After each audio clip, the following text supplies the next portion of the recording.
Hey guys, and welcome back to XO Medical Spa. If you haven't seen our previous episodes on Easy Gel, probably our most popular and probably the most dynamic thing we have right now. So check it out in the card description, Easy Gel in conjunction with XO Dynamic Lift System.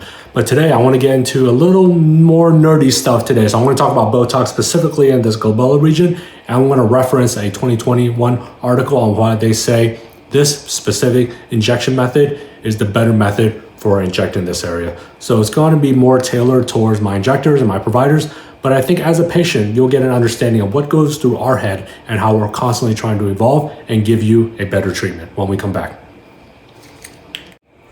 Don't forget to subscribe, share this content if you love it, and make sure you give it a thumbs up. It really helps the algorithm. What it does, it helps push out all this content. And then in the future, when you like this content, YouTube will just give you more of this educational piece.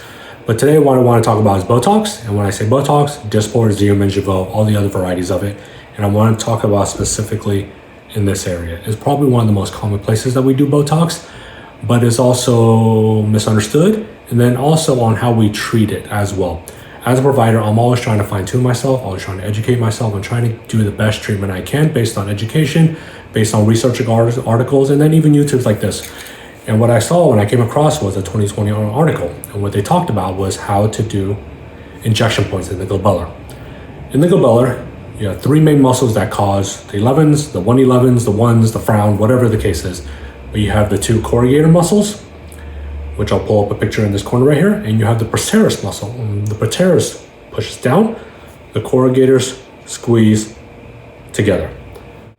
Traditional method, or the way I was trained and the way I still do it, is 5 injection points. One in the middle, 2 right next door where you have the medial frown, and then 2 on the lateral tail of the corrugators. So typically about 5 injection points, and I can tailor that based on who you are. But anywhere from 3 to 5, most of the time 5 injection points. Because the way I learned it is, you want to address the entirety of the muscle. Not only where it attaches, but the tail end of that attachment as well. It's always stronger in the middle, not always strong in the middle, but for the corrugators, it's strong right here because that's the main attachment point, and then it tapers off to this tail end, and you can see that tail end of where the corrugator sits. So 5 injection points, 1, 2, 3, 4, 5. To go into further detail, meet my model here.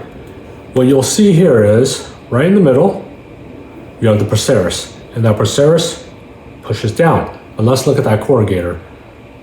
See that strip right there? These 2 strips on both sides push together, creating those 11s.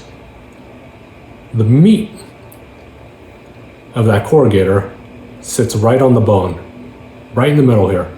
And then what it does is it runs to the side and it comes up to the surface. And it sits right near the frontalis. So what happens is there's less threshold for making error for this area because it's very superficial. If I go too deep, potentially I can hit the forehead muscle. If you paralyze the forehead muscle, you get a brow ptosis. That brow drops. If you go too inferior and you march too far down, and you start injecting accidentally below the eyebrow, and eyebrow is just a landmark, everyone's eyebrows are different, but let's just say I hit this orbicularis oculi, the eye muscle, then you're gonna get a lid ptosis as well, and even worse, if it floats down, which is it's not represented on here, but you have this muscle that runs right on the lid, and it runs backwards. But you hit that levitator muscle, and then you get that lid ptosis. So what this study said was, let's try to reduce that. They had an injection point in the middle. They had an injection point medially to the corrugator and medially to the corrugator. That's it. 3 injection points. All right, that's a wrap, guys. I hope you liked that little piece. We nerded out a little bit. We talked about a research article. We talked about how I do my injections and then also how I evaluate my patients as well. But it gives you the nuances that Botox is not easy. It's simple, but not easy. Something like that. But whatever the case is, I'm treating every patient almost similarly, but there are nuances on how strong you are, young you are, your sex, placement, and then also research articles. Botox will cost the same pretty much all across the board. You're gonna have more expensive, you're gonna have more cheaper, but when you decide on who you go to, it's important that your provider is always educating themselves. How are they training this? Are they keeping up on the latest and greatest trends as well? So maybe next time you see a provider, be like, hey, do you do a 3 injection point?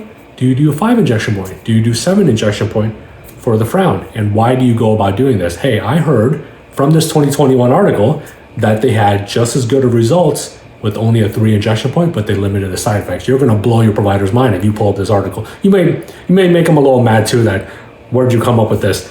But those are the things you want to consider as well. Botox can be found anywhere. Down here in Southern California, you can throw a block and hit a clinic. But it's important on those things to consider. Anyone can get Botox, but how are you getting injected with that Botox? I'll see you guys on the next episode. Bye.